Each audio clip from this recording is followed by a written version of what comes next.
Hello there YouTube, and welcome to another video. Today's video I want to highlight the life staff. This is what I've been mainly using to level up, and it's at the point where I'm going for the 580 legendary life staff.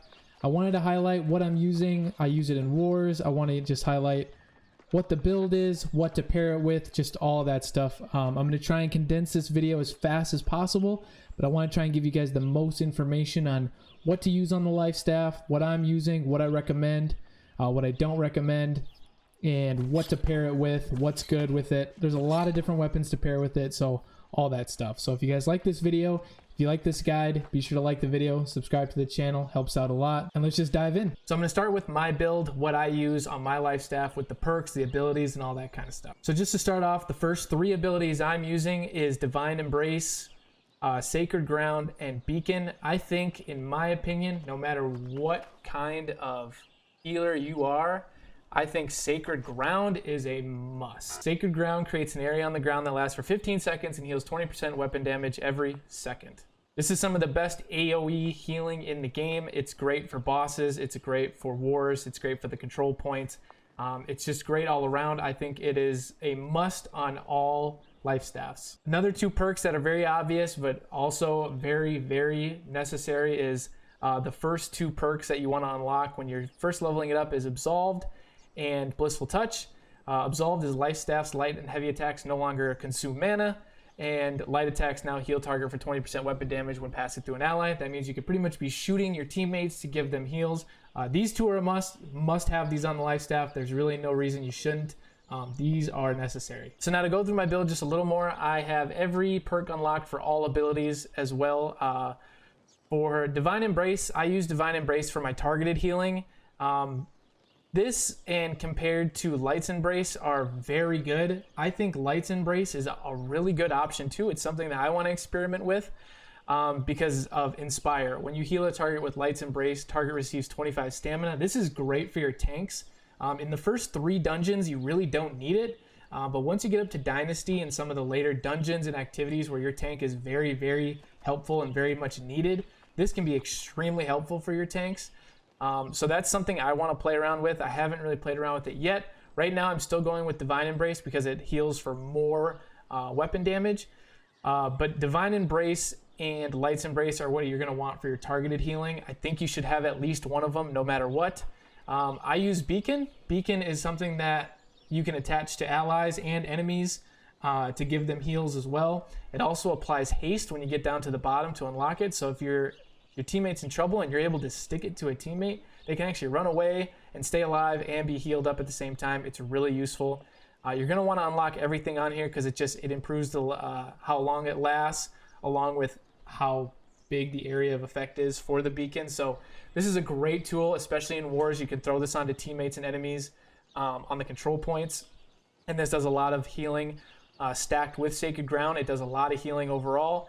Once you get to a point where your cooldowns are really short, you'll be able to stack both of these a lot and do a lot of healing output with very short cooldowns. So to go through the perks that aren't the abilities, here is every one that I use. So Absolved, Blissful Touch. I also use Desperate Speed. When you heal an ally with less than 50% health, life staff's ability cooldowns are reduced by 10% because I like to have my cooldowns as low as possible.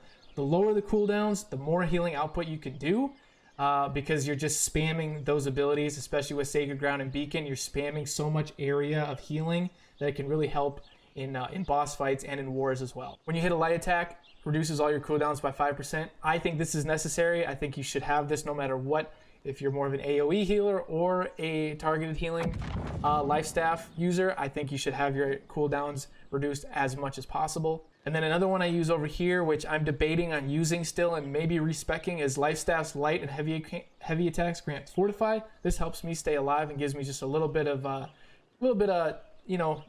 damage reduction while I'm in fights using light and heavy attacks. So it's just helpful as well, just to be a little more tanky because you're so squishy as a healer, and if you're using light armor and things like that. But as you can see, I don't really use many of the perks on this side. I mainly just use these two perks to get to Beacon.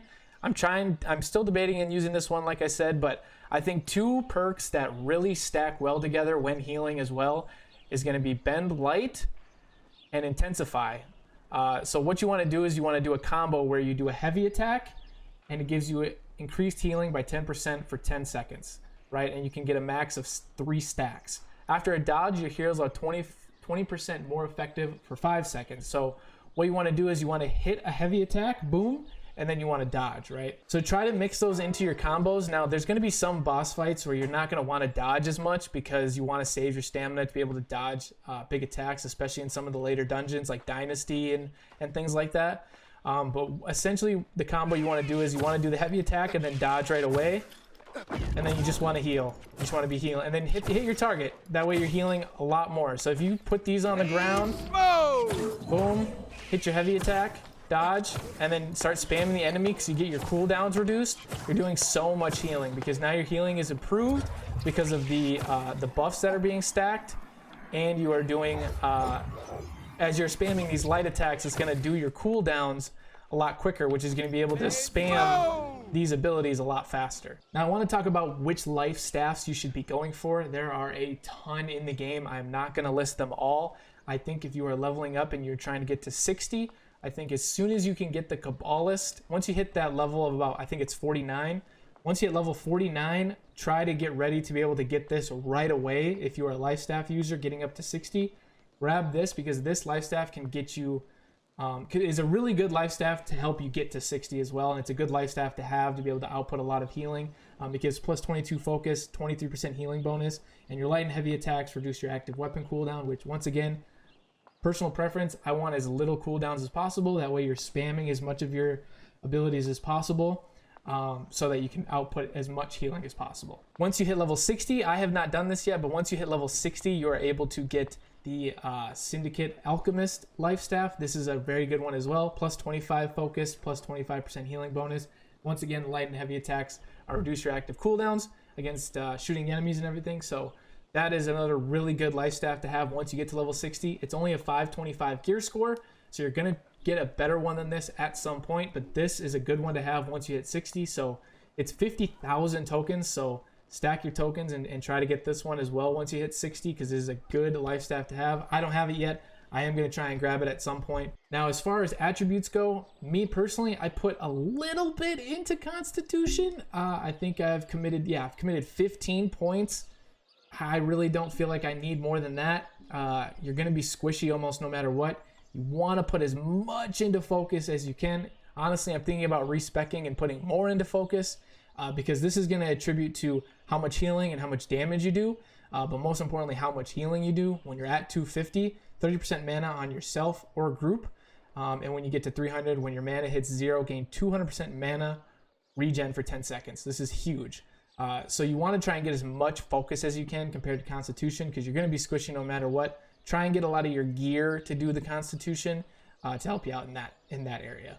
So now let's talk about what pairs well with the life staff, what you should be using, what you shouldn't be using. To be honest, I don't really see too many weapons that you shouldn't be using because you are a life staff user, you're pretty much grounded to healing at all times, right? You should be healing almost all the time. But you know, when you're solo and you're doing some PvE stuff by yourself, the life staffs is really tough to use because it doesn't do any type of splash damage and it doesn't do a ton of damage. You can stick a heal with the beacon onto an enemy in PvE and then kind of burst them down with your life staff to try and kill each enemy, but it takes forever and you can't really mob up a bunch of enemies and then splash damage them all in any way with the life staff. So it gets really annoying. So you should have at least one weapon where you can do a lot of PvE, solo questing and things like that. So I'm gonna run through some of that.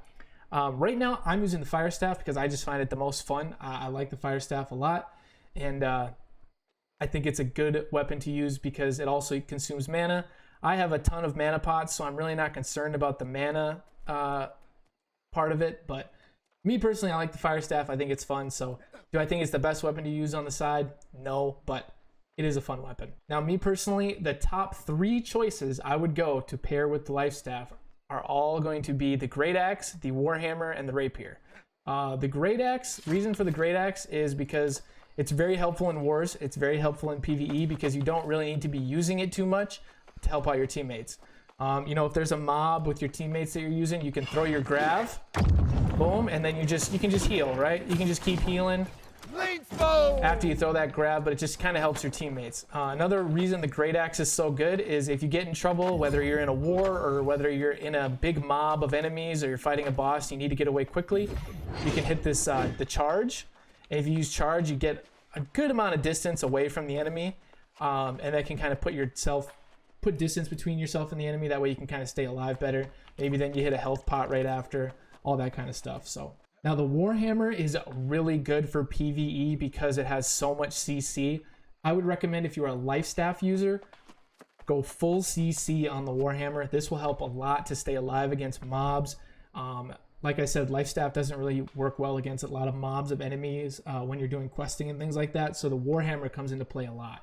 What you would do is probably stick your healing down against the mobs, and then boom, you can just AoE CC everything. All of these moves stagger and knock back and stun the enemies. That way you can kill them, and it's just a lot easier to use. I think the Warhammer is great. The only downside to pairing the life staff with the Warhammer is you are very limited on mobility. You don't have any mobility moves to get away from enemies. That's the only downside, but in retrospect, you don't really need mobility moves if you're CCing them, because if you slam this against a mob and they're all CC'd, that gives you time to at least give yourself some distance in between you and the enemy. Now, I think one of the most slept on weapons to pair with the life staff, I don't see this a lot. I use this a lot in the early game. I've switched over the fire staff because I just like it more. I think it's more fun, but I think the Rapier is one of the most slept on weapons in regards to an offhand for your life staff, and that is simply because of mobility. Now, I don't have the Rapier leveled up too much because I really don't use it for combat in any way. I mainly just use it for mobility because of grace and because of Fletch. This gives you a ton of distance between yourself and the enemies, whether it's PvE or PvP, and helps out a lot. I love this move to be able to close the gap on an enemy, to create distance between myself and the enemy, and it's just really great for getting around the map a lot faster. It's great. So what you would want to use is you would want to use Grace and Fletch. You don't really need any of this stuff because it doesn't really help you with the mobility. It's just more of these abilities give you that mobility. So the combo to give yourself the most mobility that you're going to want to use is Fletch. Once you're done with that, as you can see at the end of Fletch, it even gives you a little boost, just a little boost after you're done with the ability. It pushes you forward just a little bit. But essentially the combo you want to do is you want to do that Fletch. Once you get out of Fletch, then you would want to do the evade because that gives you another boost forward, and then you would want to dodge. Now, if you're not running forward, you'll dodge backwards, but you want to, and then you want to dodge and swap weapons. Because if you dodge, swap weapons, it's going to cancel that little animation, that little stop in the animation. It's going to make it so that you're just more fluent with running. So once again, that combo is you're going to use Fletch into the evade move, and then you're just going to dodge maybe once or twice. If you have the small roll, probably dodge once, wait for your stamina to get to 51, dodge again. That way you can dodge twice and still have a little bit of stamina, and you have a third dodge if needed. But if you're medium armor like me right now, you want to use this combo right here, and that's going to give you a lot of distance on the enemy. Last weapon I would recommend using with the life staff, which is something I'm about to level up pretty soon here, is the Ice Gauntlet. Ice Gauntlet is really useful as well because you can use Entombed. Player can entomb themselves in an ice to become invulnerable and greatly increase mana regen. So if you're getting low on mana and you want to ice tomb yourself, you'll get all your mana back, and that helps with your life staff. This also can help with a lot of AoE stuff like your Ice Storm and things like that. I still need to play around with the Ice Gauntlet, but I think this is going to be a great pairing with the life staff as well. I think the last weapon as well that I would recommend is the Hatchet, just because of Berserk. Berserk is works really well because it can actually, if you get this last perk here, when you receive lethal damage, avoid death or reduce to 50 HP and gain immortality for 3 seconds. This can be great to stay alive. So if you're using the Hatchet with the life staff, definitely not a bad idea. It does a lot of DPS as well. So I think this would be a very good pair as well. Now make sure that if you do want to do any type of damage with these weapons, to make sure to get some cut brilliant ambers. You can cut these yourselves at the stone cutting. You also need a lot of alchemy because you need to create essences and wisps and things like that with your motes to create to be able to cut these gems. So when you cut these gems, Make sure you're not cutting gems to level up your stone cutting, but when you are able to cut some brilliant gems and the purple gems, these are going to be really good to use. Make sure you're slotting these into your weapons so that you actually do some damage, because as you can see, 40% of damage is converted to nature. Damage scales off base weapon stat or focus, whichever is higher. So when you're healing and your focus is really high and you want to do damage with these other weapons, make sure you're putting these cut ambers in. That way you're actually doing some type of damage with these weapons as well. That is pretty much it for the video. I really hope this guide helps. If you guys like the video, be sure to like the video, subscribe to the channel. Helps out a lot. Be sure to check me out on Twitch at twitch.tv/palmadelic. I contribute to a lot of the wars on my server, and I am a life staff user right now. I might be converting over to the fire staff and the ice gauntlet. I'm not sure yet. I really like healing. I like healing for my friends and like healing for my teammates in the dungeons and wars and things like that. So I'm kind of sticking with that right now. But once again, I hope you guys enjoyed this video, and I will see you guys in the next one.